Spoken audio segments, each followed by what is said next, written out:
Hello, it's Jeanette J Beauty and welcome to my channel. Now in this video I'm going to be talking about something a little bit different from what I normally do, and I'm sure you can tell by the title of this video.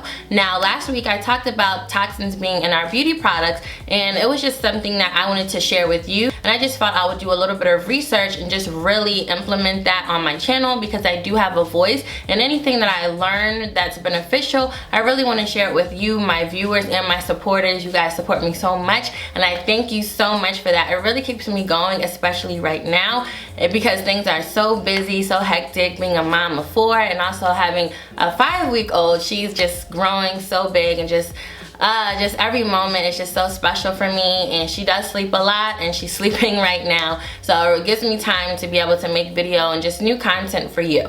But anyways, I did make that video and I just wanted to enlighten you about what I found out. Now I do really implement that lifestyle when it comes to medicine and a holistic point of view, and even when it comes to labor. So each labor I opted out of having epidural, even though the second and third time I didn't have a choice, because the second one he was almost born in the mall and the third one he was born in the house. But even going into that, my pregnancy care was at a birth center all 4 times, and they do not do an epidural at all. And that was okay for me. Even when I gave birth 10 years ago, I was 19 when I gave birth to my first son, and I knew that I did not want an epidural. I just know that epidurals, they have an adverse effect on the body. So that just gives you a little bit of background information about how strong-minded I am when it comes to medicine and just taking even over-the-counter medicine versus taking a holistic approach. I knew that I wanted a big family. I knew that I had to be mentally, emotionally, and physically able to take care of not only myself but also my children. So I did do some thinking about what I am putting into my body when it comes to the beauty world, because you know I love beauty. I work in the beauty industry. My channel is based off of more so hair. I do post some makeup tutorials, and I know many of you are here for the hair tutorials and all about healthy hair and natural hair journey, so I will continue to focus on that. I found that some of these hair products are not so good for us because they do include harmful or potentially harmful and hazardous ingredients in them. So when I did this video, it was more to enlighten and just to inform you. I mean, you can always make your own choice, but I just want to let you know as far as what I'm doing, and maybe you can do your own research and just figure out what works for you and what does not work for you. And as you can see, my background right here is full of hair products. So most of these products have been given to me, and even though they have been given to me, not all of them work, and that's because some of the ingredients that are in the products, and I've noticed that some products that do have certain ingredients, they tend to affect my hair differently, whether it hydrates it, it keeps it moisturized, because sometimes I may do a style or a wash day, my hair feels good, but then maybe a few days down the line it just doesn't feel so good anymore, and I know it's from a lot of the ingredients. And in that video I do mention a few brands that really take the time to look through and dissect all the ingredients, what's in the list, if it's good for you, if it's hazardous, potentially hazardous, if it's okay, if it causes allergens, and if those ingredients have any harmful side effects, whether it's internally or externally to your body, it'll let you know. So it really got me thinking I need to look and I need to research and see what ingredients are in my hair care products, because I have a lot I'm using that I'm telling you and raving to you about how awesome they are, if they're hazardous or potentially hazardous, because that's the last thing I want to do. Now I'm not gonna go on this big rant and say, oh my gosh, I'm gonna throw everything out, because some of the hair care products are safe and some are mildly safe and some were like hazardous. So it goes on a scale from 0 to 10, and a lot of my products were, I would say, like 6 and up. So this has taken a huge turn for me and what I am going to present on my channel in the future. So I'm no longer going to be featuring any of those products that are potentially hazardous for my body. So I don't want to make this video too long, but this is more to show you and do your own research. Now I'm going to show you the couple of apps that I use to help me to determine what is going to stay in my product stash and what is going to go. So let's get to it. And here is my full product stash. So as you can see, I have a lot of products from so many different brands. I have so many Jamaican mango and lime black castor oils. I have the Olaplex, which you know I was raving about, sweet almond oil. Also I have the big Moroccan oil shampoo that's supposed to hydrate your hair, some organic coconut oil, and make sure that your oils are cold pressed, unrefined, and organic.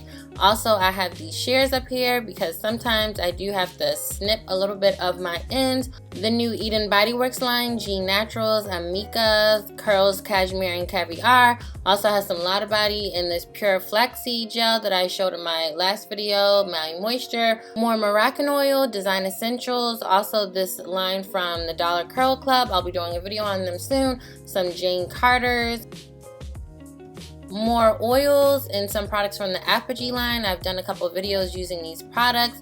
The Pros line, and of course the Eco Styler, some Camille Rose. Some products from Alterna and As I Am. Also I have Bumble and Bumble, the Madam CJ Walker, Way, Diva Curl. Weedad, IGK, Vernon Francois, Carol's Daughter, and The Main Choice. In this small section are just products that I had a few items of that I didn't dedicate a whole section to. Here's the Think Dirty app I downloaded on my iPhone, and it's very useful in telling you products that are potentially hazardous, ranging from a 0 to a 10. And also you can scan the barcode, which makes it easier so you don't have to type anything. And the first product that I decided to scan was none other than Olaplex, and this app is very convenient. All you do is press the scanner, and then you hold the scanner up to the barcode of the product, and it reveals the information about the product. And I was a little sad to see that Olaplex had an 8 because it does have some potential harmful ingredients. So I've decided that I'm not going to be using Olaplex anymore. And according to this app, Olaplex does have some ingredients that are clean, that don't really cause a threat to you, but it does have the fragrance, which is an 8, and it's not a natural derived fragrance. So a lot of times when brands, they put fragrance in it, it could be anything. So they could put some hazardous ingredients within this fragrance, but it's not really disclosed. It's just marked as fragrance. So I've been using the apple cider vinegar rinse, and it works even better, and it's natural. So I'm gonna stick to the ACV rinse.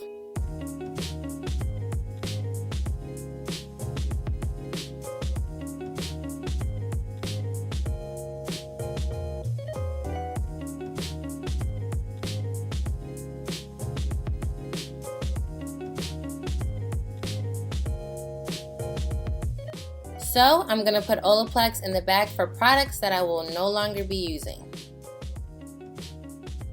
And this is an example of what I was talking about when you scan the barcode of an item and nothing comes up. So the Think Dirty app really has to broaden the products that they have featured on there. So I think if they scanned a whole products of Sephora, Ulta, you know, a lot of those bigger stores, Target, that they would have a whole lot more products in their database. So I went to this website, the EWG, and it has similar information, but I find that this site had a lot more information on the products that I did have in my stash versus the Think Dirty app. So this will list all the products, and it'll let you know from 0 to a 10 what their rating is based on their findings. So it also breaks the ingredients down. It shows you if it's possibly hazardous and the overall hazard level for low, medium, and high. The ingredients found in the product is linked to cancer. If the ingredients also may cause allergens for people that are allergic to certain ingredients. And also you see here, so the ingredients concerned, and it has fragrance. A lot of these products have artificial fragrance, so that is something to think about.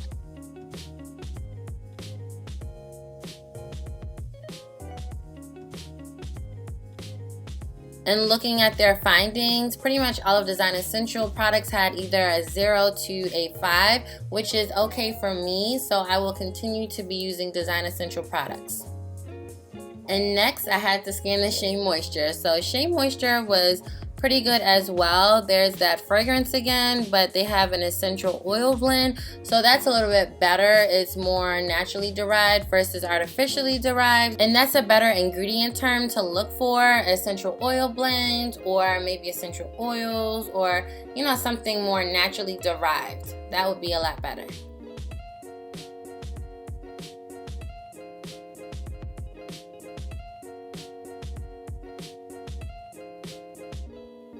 And Shea Moisture pretty much had the similar ingredients, so I'm okay using Shea Moisture. Their products did range from anywhere from like a 1 to a 5, so that's okay with me, so I will continue to use Shea Moisture. And as I've already mentioned, that EWG has a really good database for a lot of these products that I did have in my stash. So their rankings for Shea Moisture are rate from a 1 to a 7, which is pretty good. I did see some products on there that were a little hazardous, like some of the body products. So I would be cautious of using that, especially if you have sensitive skin.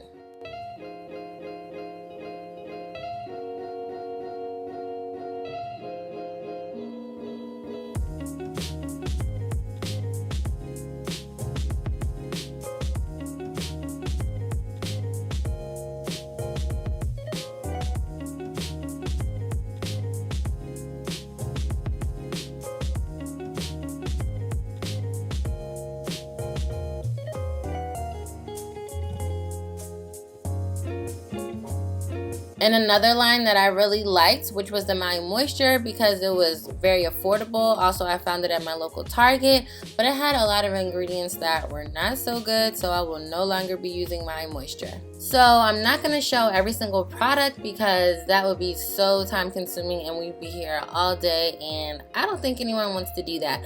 So pretty much all I did was go through all the products, and I looked on both the Think Dirty app and also the EWG site, and if I didn't find it, I would look at the ingredients, and a lot of times some of the ingredients, they were hidden and they were just not so good. So I did look at the ingredient name, and I looked it on the EWG site, and it showed me what it's for, the rating and the molecular level and all of that, and a lot of these products are not good, so they went into the bag.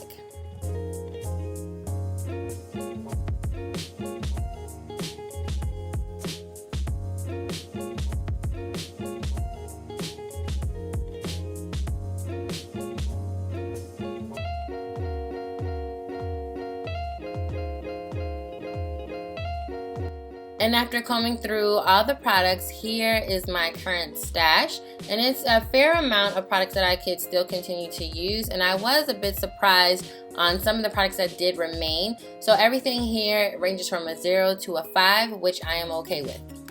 Okay, I am back, and as you can see, that one bag was not enough. Some of the products did spill onto the floor. In this project, it just taught me an important lesson to really watch what you put on your hair, on your body, because looking through, some of the products from the brands were okay, they were fair, and some of them, they were just really bad. A lot of these products we keep on our hair, you know, from washing our hair, we put in, and we can put a generous amount in our hair, and then we don't wash our hair till a week. So just imagine some of these products sitting on your scalp, on your hair for a week or longer. So I just know that there's better alternatives from the natural route, and I don't have too much left. I mean, it is still a good amount of products, but moving forward, I'm definitely not gonna buy any products that range from a 5 or above. So I hope that you did learn a few things from this video, because it means a lot to me every time you tell me that you learned a lot from the videos. It really makes me, you know, feel happy and just keep going and just make these videos because I am helping you. So thanks for letting me know, and I'll see you in the next video.